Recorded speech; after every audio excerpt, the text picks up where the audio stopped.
Hello, thank you very much for staying with us. You're still on the sports review on the Joynews channel on Multi TV. We're free to air around the world on myjoyonline.com and on DSTV channel 421.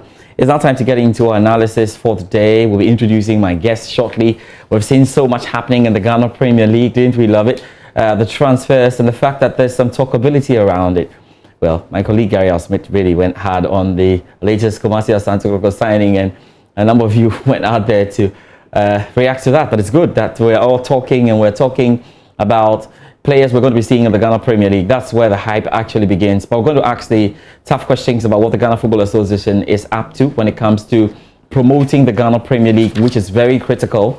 We need to step it up. We'll be talking about what they've done so far and why we should get excited that there's more to come. We'll find out if our clubs are indeed paying attention to the COVID-19 protocols. Can we really make sure we're safe when football resumes again? That's on the 13th of November. These are the key things we're going to be talking about, plus the transfers that we saw going through.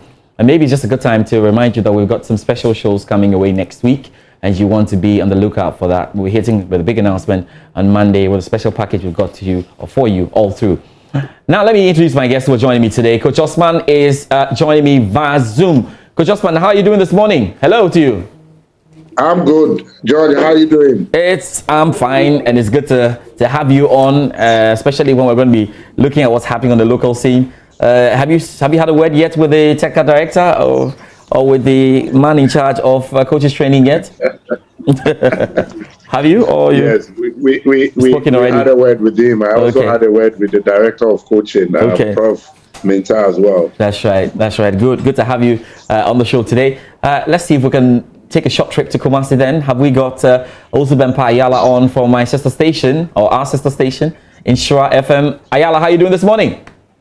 I'm good, George, and how are you? Oh, I'm good. Ayala is an Argentine name. I was seeing if you had a Brazilian name. Ayala is more of an yeah. How is the Brazil feeling at the moment, like there in Kumasi? It's all about one Gamma. How's the feeling? Fabio Dama. I think people are excited, but the information about him is quite scanty. Okay. And people hope that today being Saturday, they will tune into various sports programs. Then they will hear more about him from the sports researchers. So we'll be looking at what we can do. Yesterday, I had a call from a friend, Leo, from Sweden, who gave me a little bit of information about him and how probably he could impact Kumasi Ashanti Gold. But there's one thing that is running through, that he's a talented footballer. So we live to see. Well, it's good. I'm sure the likes of,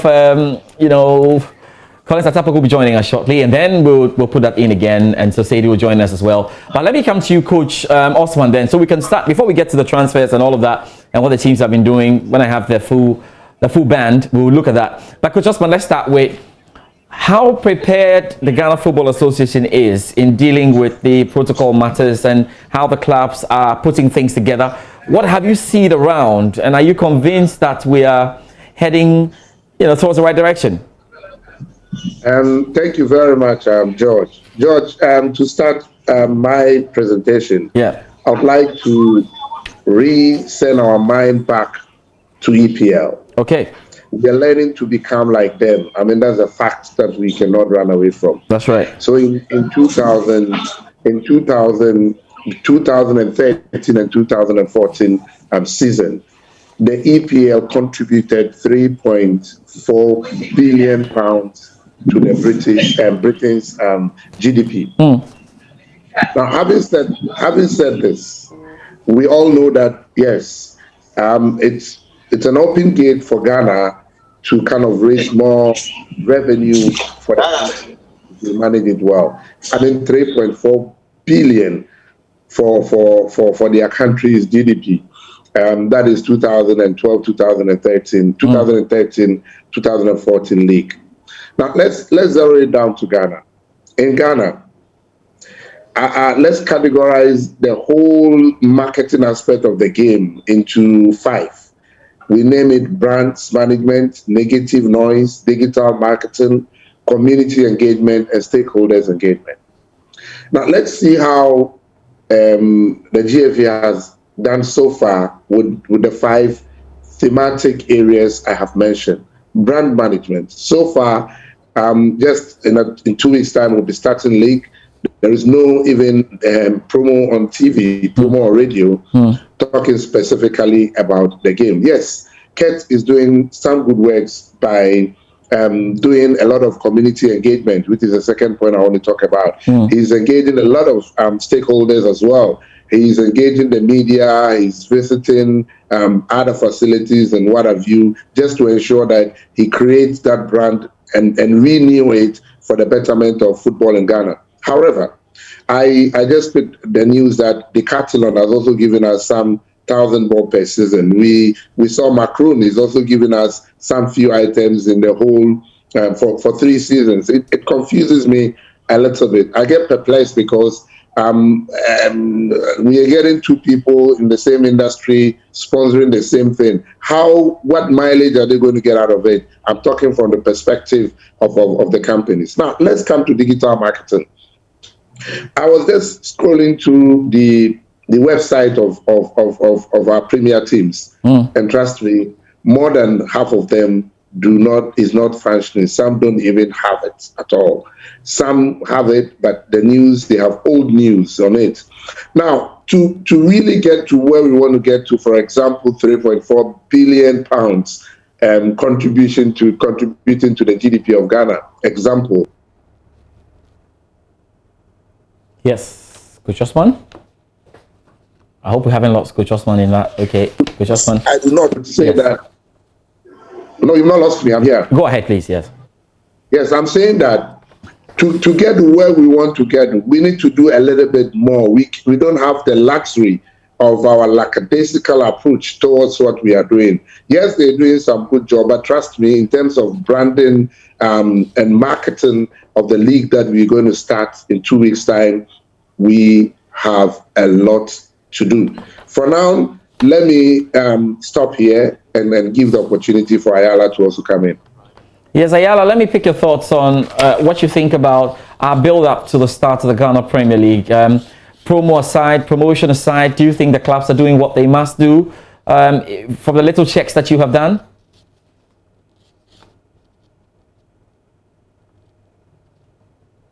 Do we have Ayala on? Yeah, George. Okay, good. Yeah, I was just asking you about what you have made so far of the checks that you've done with the clubs and the way they are preparing. Do you think we are the right course? What I was saying was, when it comes to the COVID protocols, I think the right word to use is embarrassing. It's so embarrassing. Look, the Ghana Football Association had letters from the government's COVID task force that next week Thursday, that is this coming Thursday, they are going to start the government promise to aid the Ghana Football Association and its clubs in testing for COVID-19. Yes, in discussing this subject, we must praise some teams like Legon Cities, Ashanti Gold, Kotoko, and a few others that have come up boldly, Adriana Stars, that has tested their players before the commencement of their preseason. And that is very, very commendable. But we've also had a lot of the other teams that have not shown any sort of commitment to what we call proper testing and protocols of the COVID-19.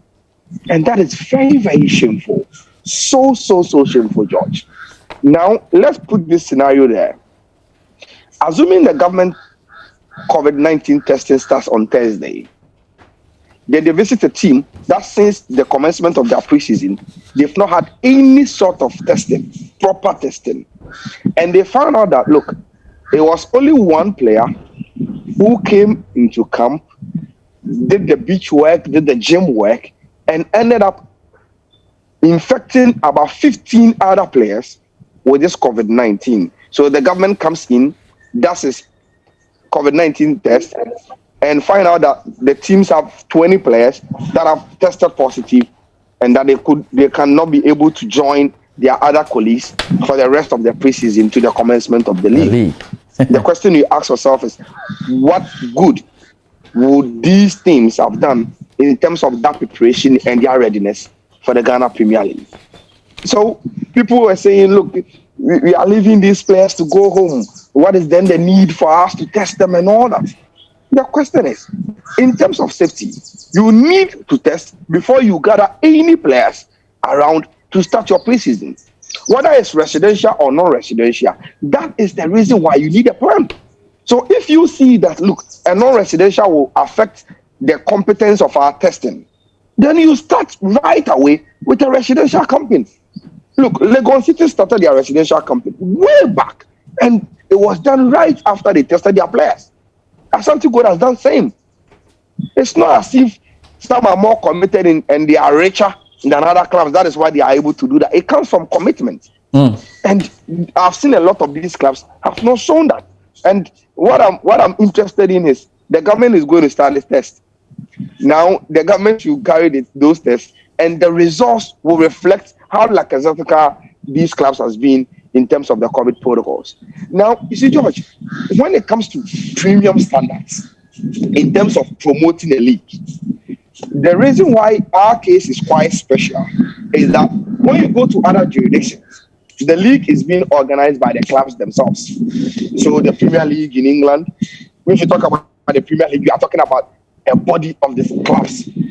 But this time around, when you come to Ghana, we try to paint the picture that we have a separate FA, who are the organizers of the league, and the clubs themselves that participate in the league as also a separate entity. And that is why I find it very, very difficult to accept. The league is a product for the FA, and the FA is the administration and its members. In terms of promotion, we all can attest to the fact that there's a lot of room for improvement. Look, I saw a lot of people chastising the FA about the promotion of the league, and right after that day, the FA started giving us videos of the countdown of the Ghana Premier League. We've done our work, and they are sitting up and they are now promoting it. But apart from the FA, if you serve the other digital platforms and all the other available platforms of these clubs, I think they are not doing much. And that leaves much to be desired. The league is a product that involves everyone, including the main architect that are the clubs. And if it is well promoted, the direct beneficiaries of those investments and attraction of the public interest is the clubs themselves and the FA. So they must put in a lot of effort. Now, people are, with this COVID-19 and its resultant trauma and its mind games that plays on the general spectatorship of this Ghana Football Association and its league. If we don't intensify promotion, George, we are going to get the worst spectatorship with our league. And to link the spectatorship to this COVID-19 and government acceptance that only 25% can make it to the stadium, I think that, look, we were ready as a media to position ourselves to put more pressure on government to open up the percentage of the attendance of the various stadiums. But today, how can you make that statement to the government when you can attest to the fact that these same clubs have been very, very shambolic when it comes to COVID and the attention that is paid to it? Now, if you can't pay attention, even within your valuable asset like players, how then do we entrust spectatorship that are very, very far away from the main team into your hands by increasing the number of attendance into our various stadiums? I think we should not it's worrying. Coach Osman, as I speak to you, there are Premier League clubs currently playing friendly games across board. I don't know even if they have checked out the status then of the clubs they are playing the friendlies with, because that's another problem, because I know some clubs have done their best in camping the players, having the quarantine and making sure they're good. But now here comes the point where you want to test the players, and you have to do so definitely with quite a number of teams. Now, that's a serious problem, isn't it, Coach Osman? Yeah, it's so pathetic, and everybody is getting involved, knowingly or unknowingly. We have to be a bit serious with this COVID-19 issue. Now, I know Premier teams that are playing friendly matches with some second division and local first division teams who have never ever had a single test. Now, it's one thing testing your players, and it's another thing exposing them after you have tested them. And how often would you are you supposed to test them again? In actual fact, what we are doing currently, I would say, is like fetching a water with a basket. You get home and you get nothing. You are committing a lot of resources in testing your people, and the next day you expose them to COVID-19 again. It's something else. I don't know, but it's serious beyond what we are really thinking about. George, now let me come back to the commercial aspect of this game again. Of the game, yes. In 2015, you see, there is a paradigm shift globally in terms of the highest contribution factor of where clubs get their money.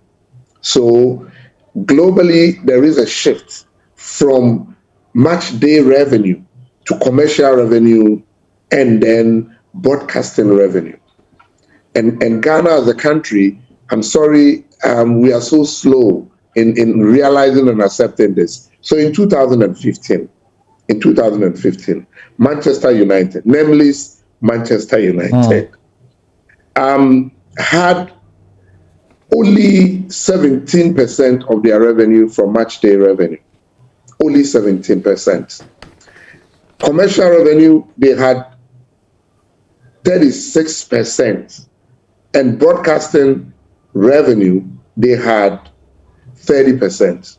Now, what this is trying to tell us is that we've moved from match revenue as the major source of revenue for our clubs. And the better we accept that, the good for all of us.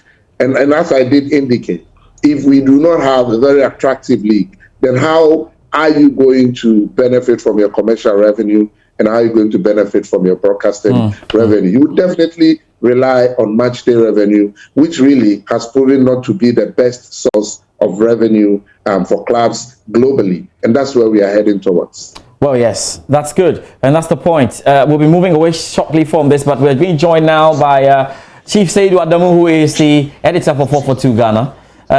Seydou, how are you doing this morning? Seydou, how are you doing this morning? Oh, do we have Seydou on? Okay, I thought we got Seydou on. We don't have Seydou on. All right, let's try and put that in, and we'll get him on there. So, Ayala, just a final point then on the promotion. I know we expect a lot more from the Ghana Football Association. We expect a lot more from the Ghana Premier League. But we need to do more, certainly, going forward, because we need to get it in there. I know that the media will try to do their best. It's on them as well to try and push the Ghana Premier League. But ultimately, there must be a massive push there from the Premier League committee. I don't know what you know of that they're doing in the background, the Premier League committee. Ayala. 2 days ago, yes. Yeah, 2 days ago, I saw a tweet from the General Secretary of the Ghana Football Association promising that we're going to have a league that has not happened before. Okay. And that things are going to be different and it's going to be more exciting this season because of the preparations they've done. In terms of promotion, we've not seen enough. Now, probably there's something under the seas. But look, if you want to project what we should expect, then you should make it visible. It must be so that we can now. And hype yes, it. with 20 days.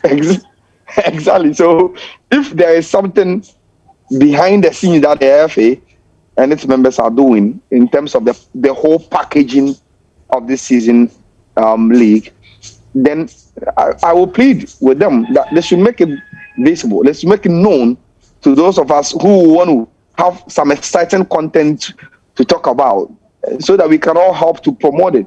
Look, the general expectation of this league and the general anticipation are only with the core club supporters and fans. And it doesn't really resonate in terms of its generality that there's something coming that is called the Ghana Premier League. There has to be a spillover.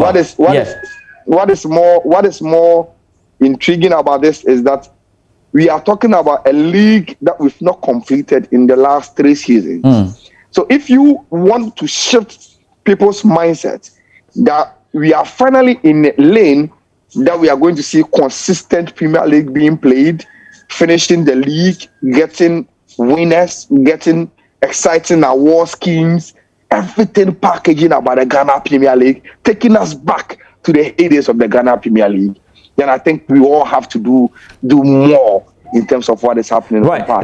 Ayala, thank you. Let me bring in Collins Atapoku, who has just joined us. Wintumi Sports. Atapoku, how are you doing this morning? I'm very well, and you? I'm good. We're all good here as well.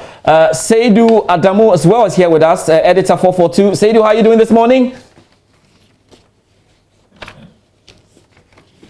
Okay, yeah, he was clearing his throat there. Okay, anyway, Papa, let's go with you. How far back are we in terms of promoting the Ghana Premier League, which starts in 20 days? I would want to start from the very basic form, and the basic form here would be the clubs themselves. Right. We always argue about the fact that the FA is an amalgamation of the clubs. So yes. If the FA promotes the league, the biggest beneficiary is not going to be the FA. It's going to be the clubs. It is going to be the clubs that play in the league. Yeah. How well are we promoting this league? Because if people come to the stadium, the money, a chunk of it would go to us and not the FA. So I feel that the clubs on our part, we are not doing enough. And that is because the system hasn't allowed us to do things. You look at publicity, and it's an offshoot of a main process that the league is benefiting from. Kotoko have a new management. They are signing new players. So invariably, the new management and the new players are geared towards an upcoming season. Unfortunately, the discussion earlier involving Kotoko and Ashanti Gold was primarily centered on them participating in the CAF inter-club competitions. Yeah. So the preparations earlier was geared towards that, and the publicity was also geared towards that. We are going to Africa, so please grant us exemption to start training. We are doing this, so grant us exemption to do that. National Under-20 are going to play a qualifier, grant them exemption. But the discussion had never been prioritized on the clubs and their participation in the Ghana Premier League. So the system hasn't helped. And the FA, yesterday I saw a video released by the Communication Bureau, and I was impressed with it, how some few days to the restart of the Ghana Premier League, everybody is happy. But have they called all club PRs into one of these Zoom meetings to say that, look, we will put this there, let's share it? By virtue of my involvement with my club, Adriana Stars, we have a WhatsApp group that involves almost all PR people involved with clubs in the GPL. And sometimes we even decide there, and let me congratulate Fred Jan Mante, especially of Interlies on this, mostly rallying us around that, look, let's all go and tweet this and then trend our league. And it goes well. Maybe the FA could tap into some of these things, George, but we are not doing well enough.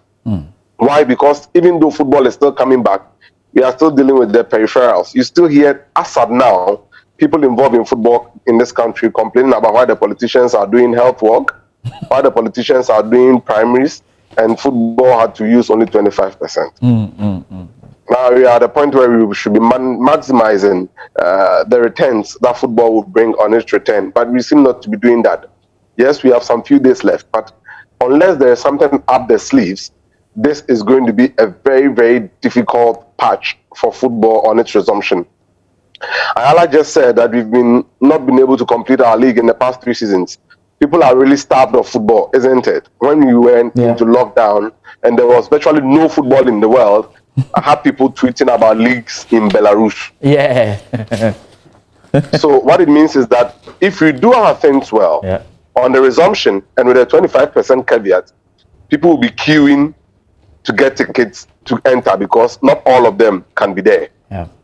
What it means is that naturally demand will go up and then supply would be low, so prices would go up and clubs would make money. If we prosecute this agenda well, we could even sell more to make more money. And I feel that we are not selling more currently. Unless there is something, an accelerated plan or a concerted effort by the FA to do something in the final days, we are not doing enough to maximize the thirst and hunger for football by patrons of football. Points well made. Now let's have a look now at the transfers. Of course, the domestic transfer ended last night, at midnight, 11:59. So domestically, not so much can be done, but there's still a window if you want to do some international business. If you want to ship in more Brazilian players or Portuguese players, you have the opportunity to do that. It's that one is going to be ending on the 31st of October. That's next week, Saturday. And we've got a special for you along the lines there. So you want to wait for the big announcement on Monday. Can we start with you, Ayala? Kumasi Asante Gold are the kings of the transfer market. Am I right? Yes, you can say that. they've been quite loud in terms of the restructuring of the playing body.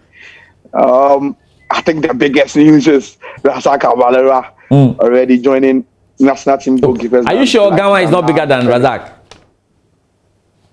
Come again? Are you sure Gamma is not bigger than Razak?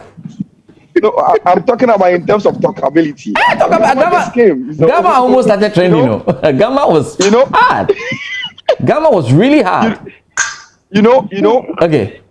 Razak Abalera came on top.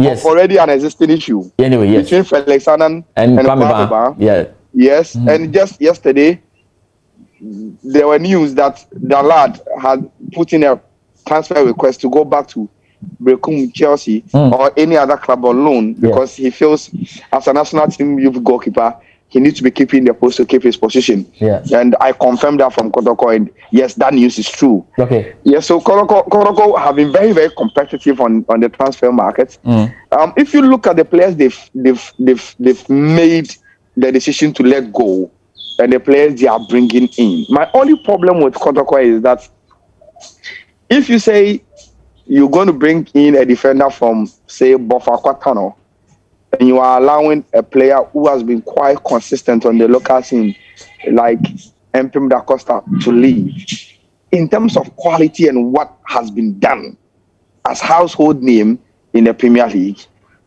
probably Masoknedu will have a special understanding and explanation to do in terms of some of these things. Because if you're talking about household names, I think if you keep players like Ajaman Bedu and Mpim Da Costa, it's far better than bringing in a Division 1 defender out there. I really trying to wrap my head around it, and I'm not getting it. I'm looking for an opportunity to meet Coach Masoknedu and ask him why those kind of transfers were made.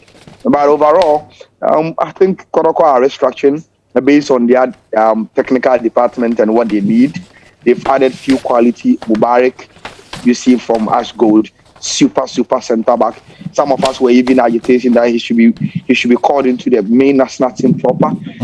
That player is solid. They brought in Razak Abalera. We've mentioned him. I told you about a friend Leo in Sweden giving me tips about what Fabio Dama can do in terms of his talent and Emmanuel Keyeke and all the guys, they're good. Yes, Emmanuel Keyeke and the likes are also there. But the main issue when you come to the Ashanti region, when you talk about Kotoko and their transfer, is that if you look at the league log and you try to strike the balance between how Kotoko were conceding goals and their output in front of goals, especially with their strikers' input on goal, then people are quite skeptical that why is Kotoko not buying a marquee signing in terms of a striker or a goal pusher who would then be able to find the net for them. The Kotoko management also argument is that, look, we had Osman Ibrahim away at Kinfesa on loan, scoring 8 goals, and today we are not allowing him to go anywhere. Right. We've added Kobna Poku, who is a young striker, who can give us the energy, the movement, and the firepower in front of goal. Now we are improving on our creativity, because when you talk about the act of goal scoring, it doesn't end with the final product of the striker putting the ball in the net, but how creative the suppliers are to them in front of goal. So Kotoko are trying to find an explanation to improve their creativity, and they believe that in improving that, the suppliers will be good, and probably the strikers that are coming in can also put it at the back of the net. Look, I believe in something in football. The ends always justify the means. So we'll wait for them. Whatever Kotoko has done, whether you disagree or not, we will have to wait till match day starts rolling in, and then we the can output talk. of the team will reflect the kind of recruitment that they did. Another thing we'll do when we activate the phone lines in about 10 minutes, we'll be asking you to assess your club's transfer window, what you have seen so far, mainly, yes, Kumasi, Asante, Kotoko, Hartsville. Papa, let me come to you. Coach, I'll be coming to you shortly. But Papa, let me come to you. You'll be telling us shortly what Adriano Stas has done in the transfer window. But first, what do you make of the entire transfer window, considering what Kotoko has done in Accra Hartsville as well? I think getting in Patrick Razak back and all. What have you made of it totally? I know Dreams FC, Inter Allies, yes, have gone in. Brecum Chelsea, Became United, yeah, Liberty Professionals, Inter Allies, yeah. They've all tried the best. What have you made of the transfer window? You want to start with the big guys? The GPL clubs have made nonsense of the fact that there was concerns that there could be financial diarrhea as a result of COVID-19. So they cannot spend. Now the clubs really have money. Cash day. They've really spent and gone in big on the market. One of the transfers that I would want us to keep a close eye on is one Prince Otubua, okay, a 16-year-old boy from Rockstar Academy, formerly Unistar Academy, who has joined Ken Faisal. Right. He's a 16-year-old and he is prodigiously talented. Good. And Ken Faisal and their track record, I'm looking up for big things from him. If last season belonged to Emim Kujo as a whisked, if this boy gets his groove together, he would surprise the entire football landscape. Then you go to Dreams FC and getting their man from Accra to Folk, Eso. Yeah. That was also a massive deal. But the real issue is the audacious attempt Legon City's made in getting Zakaria Fuseni from Brekum Chelsea, and then also later to get Asamoah Gyan. They were still talking, but it has emerged that Zakaria Fuseni has a deal in Spain, and the deal has virtually been wrapped up. The club is just waiting for him, so he would join them instead in the coming week. That's a massive move. So what it means is that Zakaria Fuseni of the National Under-23 will leave, and then Ahmed Adams apparently is also going to Germany. So what it means is that if they don't get Danlad, Brekum Chelsea, who had a very solid defensive setup last season, will be starting this season without 3 of the key members of the back 5. Wow. In return, they have Karim Al-Hassan back from Hearts, who is in Brekum. Emmanuel Clote is in Brekum. And then you are looking at Edward Podo, who is also back in Brekum. So it looks like it's a saga of the returnees in Brekum over there. Our biggest victory as a club, speaking as a club man, is keeping on to Kaleba Mankwa. Okay. Everybody in the club was worried that losing Nesta was going to be a problem for us. Not least losing him to Kotoko. Yeah. Thankfully, the window is over. He cannot move. He will buckle down and play. Because we've built our back line around him and then Farouk Adams. We needed to beef up our attack. Our squad is aging, but we've been struggling to get younger and hungrier players. But Prince Aqua from Kotoko would come in to solidify our midfield. And then Pakwesi also identified 2 youngsters from Kumasi whom we've brought in. So Yaya would get some competition, even though he's going to be our main target man. For Kotoko, I'm in shock because it was on the same platform that we were discussing the issues surrounding the ban from Menchia on transfers. Yes. I don't know what happened to the ban. The ban would be loosed so that they could sign 2 or 3 players to beef up, because Kofi Bedu explicitly said Kotoko virtually is a wholesale signing and shipping out team. At the end of every season, you have at least 10 coming in and then another 10 leaving. This time around, the sad bit is that if you add Osman Ibrahim, Kotoko have made more signings. Have they lost players out? No. And this is on the backdrop that he said 31st is the deadline for the international. Yes, 31st. Mukwala is still being mentioned. Yes. It's still being mentioned strongly here in Kumasi. Yes. Look, it's virtually like a new team. And I'm like, it's close to 9, close to 10, like about 10. They may hit 10. Wow. Yeah. And you look at the spine of a team, from a goalkeeper, defense, midfield, attack. Kotoko have a signing everywhere. So they have squad in there, but I would love to see how they will gel going into the season. And once these signings have been made, George, this is the time that PJ and Nanaya Amponsa should start talking to the fans to lower expectations. Yeah. Because we saw Herbert Mensah go to Power FC for Alex Jani. Yeah. And 3 other players, Humphrey Amwa, all of them came. It took time. Alex Jani even got injured. Felix Yabwa, same. They took time. So Kotoko would need time so that people don't put pressure on Max Okunedu. And I remember Seydou Adamu saying, it's a club where the CEO has his goalkeeper, the coach has his goalkeeper, and the fans have their goalkeeper. Just one department. So imagine it is same in defense, it is same in midfield, it is same in attack. but it's good to see some players back in our league. Yeah. I forgot to add that Emmanuel Clote is also in Brekum, Jane to go for them. So you have him there. Abednego Tete would be a breath of fresh air for Hearts. If he gets to hit the ground running, Hearts wouldn't miss Eso that much, because Ashaiman Ibrahimovic is some guy who has everything. When he was at Bechim, you could see he could play as a target man, and then he could also link up play easily because he's very skillful when he's on the deck with you. Right. And in the air, he's always been imperious. I'm looking forward to Patrick Razak coming back to torment fullbacks in this country. It will be a warm welcome for him. So Hearts have also strengthened, even though they lost some players. But the question I want to ask Coach is that, please, so how do you keep the likes of Martin Entry and Co., who openly expressed that they want to go out? Charlie. If it means that they can't go out now, how do you keep them happy? Kotoko said they needed 30 players, and 5 of them was going to be for youth team players. Now we don't have youth team players in the team as it stands. So the 30 players, how are they going to keep everybody happy? I'm looking forward to this. Good. Papa, thank you. Let me come to you, Coach. Coach Osman. You've been monitoring all that's been happening right now, and you've been also looking at the coaches and all. Accra Hasselhoek have Pinto in as a technical director. That's an interesting situation, building up nicely there. What have you made of the coaching side of things, with clubs getting ready for the Ghana Premier League? Coach Osman.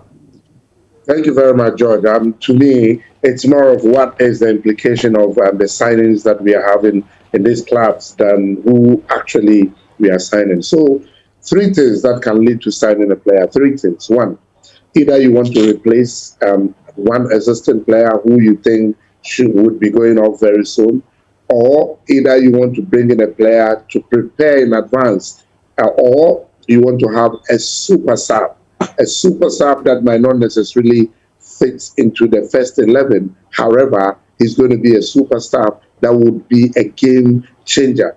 Now, having identified these 3 things that can make you sign a player, let us analyze what our teams or our clubs are doing currently. Let me give an example of Kotoko. You see, Partey went to Arsenal, and his first match, he played about 10 minutes, and the next match, he played the whole 90 minutes, and that is 1 person. So yes, you can sign a player and he will fit into the team, but where you have more than half of your players who are new, trust me, there's going to be a cohesion challenge. With what is happening currently, my boss, Maxwell Kunedu, I'm expecting him to face a little bit challenge in terms of cohesion when the league starts. So if they don't take time, Kotoko might be struggling in the beginning, but will catch up. Maxwell is one of the best coaches. Maxwell is one of the best coaches we have in Ghana as I speak. I can say that anywhere, anytime. However, I'm only hopeful and convinced that the decision to get those players are his own decisions and not being influenced by anybody. Yes, let's come back to Accra Hasselhoek. Accra Hasselhoek, they've re-signed Nuri Sule, Patrick Razak, a few more players that some of them are not necessarily, and Razak Ali, some of them are not necessarily going to be in the first 11, which to me is a bit understandable. Now, considering the fact that Kotoko had some Brazilian experience and it didn't go on very well as they expected. Like Ayala said, and from the intelligent and picking, the current ones are a bit more talented and they were better than what we had before. But bottom line, what will be the impact of this signing in the teams? That's what I will be looking at when the league starts. Right. Very, very important. Let me activate the phone lines now. 0302 211-691-692. When you come and tell me what you made of your business of your club. I think largely Kumasi Asante Gold Accra Hasselhoek is good. Here on our platform, we're going to have time to go into details club by club. We'll have Ayala, Papa Poku, all the guys on. When we'll talk club by club, what actually has been done, what your starting 11s are going to be looking like. You know, when we talk about transfer shows, we know what we're talking about. So you're expecting that big one from the Joy Sports team. There's a big announcement on Monday. We'll go into real detail, and then you can be comfortable wherever you sit to know how your club is looking like. Now, tell me what you think. I've got some 6 minutes to spare. 0302. Oh, I have Bao on the line already. Bao, good morning. How are you doing? Good morning, George. I'm fine. Bao, your voice is really, really down this morning. Is it that your club couldn't sign, or you are worried about a particular signing? George, my problem is with Kotoko. Yes. Very well. I think the players are too much. But then, well, we don't know what the new management have. So let's just hope and see whether the new players will be doing good. As they don't, we don't know actually. But then there are too many. Just like the previous management that left. But then, since we have 3 goalkeepers, playing two midfielders, and we still haven't added any potent striker as it stands now. But then it's still Kotoko, so we want to win the Africa, so we'll do anything possible. And of course, the FIFA TMS transfer is open, so yeah, more to come. Thank you. Yeah, sure. Thank you very much. Let's do more of a calls. 0302 211 691 692. Fabio Gama, if it works out, Ayala, it could be the next Kenichi in town, and there could be a name around which a lot can happen. I know sometimes the mystery around the name itself can get people coming to watch and say, who is this Fabio Gama guy? Let me go and see what he's doing. And I like the way it went. I remember the Kenichi Time chapter. Oh, I didn't even compose a song for Kenichi. And so, Charlie, you wanted to go and see who this Kenichi guy is, disturbing everybody. So let's do more of the calls. 0302 211 691 692. You want to come in and tell us what you made about. Trinity is on the line. Trinity, good morning. How are you doing? I'm doing good, George. How are you doing too? I'm fine. What are you telling me about Kumasi Ashanti Gold going to Allies? Yes, I'm talking about Kumasi Ashanti Gold. Okay. And yesterday they announced the sign of Gama from Brazil. Yes. And George, immediately I went to Google the easiest way of finding out about stuff. So I went there to find out about the guy, and to my utter surprise, I couldn't get a single word from Google except those of my Joy Online and the local media that were reporting the signing of the guy. Yeah. So it begs the question, how good is he really? Even if he's coming for free, how good is he? What exactly is he going to add to this current Kodoko team in terms of creativity and all that? What exactly is he bringing on board that Kodoko couldn't find in Ghana or within the African continent? So for me... But you can see on the screen, I hope you can see on the screen. Gama is in the Brazilian jersey. So you look at all those clubs he's played for, and he has less than 5 goals in his entire career. It speaks volumes of his quality. So seriously, it is good that management are signing, but you see, they shouldn't do the same old things and expect new outcomes. I mean, some of these wholesale signings, I'm not sure would help the club. Seriously. Okay, that's Gama. Gama is scoring a goal from the center line. Aye, Papa, you are in trouble. Kotoko Vesebiana. This is Gama. Papa, you see Gama? Salifu, good morning. How are you doing, Salifu? I'm fine. How are you? I'm fine. Are you a Kotoko fan or Hasselhoff fan? No. Actually, I'm a Chelsea fan. Oh, Chelsea fan. Okay. Yes. Go ahead. George. Yes. When are we sacking Lampard? This one. What's the question? What's the question? Well, that's up to the board anyway. What are you expecting in today's game against Manchester United? Are you confident? No, I'm not confident at all. At all. So if you beat Manchester United, it'll be good for you? Hear you. If you beat Manchester United, you'll be excited, right?